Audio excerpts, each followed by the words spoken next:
ایک لانس نائک اور 2 جوان شدید زخمی اور بیمار تھے۔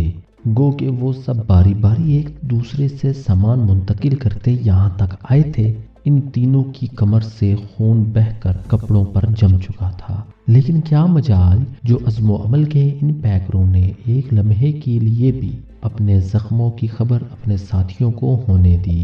جب وہ 20,000 فٹ کی بلندی پر اپنی پوسٹ قائم کر رہے تھے اور ایک قدرے محفوظ تودے کی آڑ میں انہوں نے نائلن اور کینوس کا مضبوط خیمہ نصب کر کے اندر دونوں چولہے روشن کیے تو کیپٹن صاحب کے علم میں یہ بات آئی۔ ان کے دل میں اپنے جوانوں کے لیے پہلے سے موجود احترام کئی گنا بڑھ چکا تھا اور انہیں اب یقین ہونے لگا تھا کہ دنیا کی کوئی طاقت انہیں شکست نہیں دے سکتی۔ تینوں جوانوں کو انہوں نے اوندے لٹا کر ان پر اپنے پاس موجود 6-7 کمبل ڈال دیے تھے۔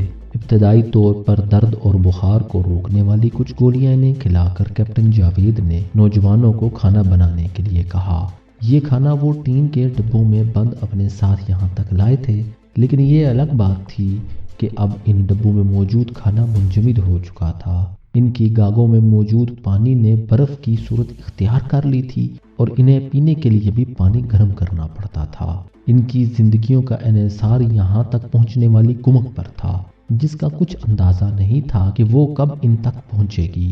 اپنے وائرلیس سیٹ پر کیپٹن جاوید نے جب بیس کیمپ کو اطلاع دی کہ انہوں نے چولانگ لا میں 20,000 فٹ کی بلندی پر اپنی پوسٹ قائم کر لی ہے تو کرنل صاحب فوراً سجدہ شکر ادا کرنے لگے۔ تمام جوانوں میں ناقابل بیان خوشی کی لہر دوڑ گئی۔ جوانوں کی اطلاع اس مرتبہ بریگیڈیئر صاحب نے خود اس سے سوال کیا تھا۔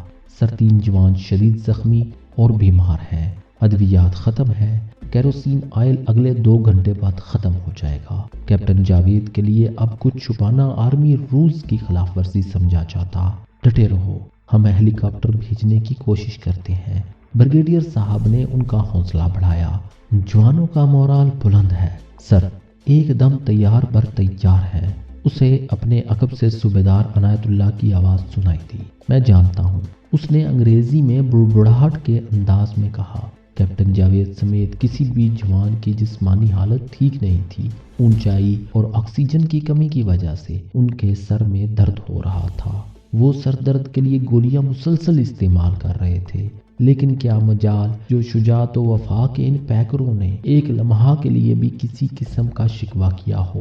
وہ سب اپنے فرائض اور ڈیوٹی کی اہمیت سے بخوبی آگاہ تھے۔ انہوں نے 2 راتوں کے مسلسل سفر کے بعد اپنی منزل پائی تھی اور اب کیپٹن جاوید کے حکم پر تمام جوان خیمے میں آرام کرنے لگے تھے، جبکہ کیپٹن جاوید آنکھوں سے دوربین جمائے ایک پتھر پر بیٹھا تھا اور پوسٹ کے دونوں اطراف انہوں نے جو 2 مشین گنیں نصب کی تھی، 4 جوان ان پر ڈیوٹی دے رہے تھے۔ ناظرین، اگر آپ اس طرح کی مزید ویڈیوز دیکھنا چاہتے ہیں تو چینل کو سبسکرائب کریں اور ساتھ میں موجود گھنٹی کے نشان کو دبا دیں تاکہ ہمارے آنے والی ویڈیوز آپ کو بر وقت ملتی رہیں۔ اور اگر آپ یہ سیریز مکمل دیکھنا چاہتے ہیں تو نیچے ڈسکرپشن میں دیے گئے لنک پر کلک کریں۔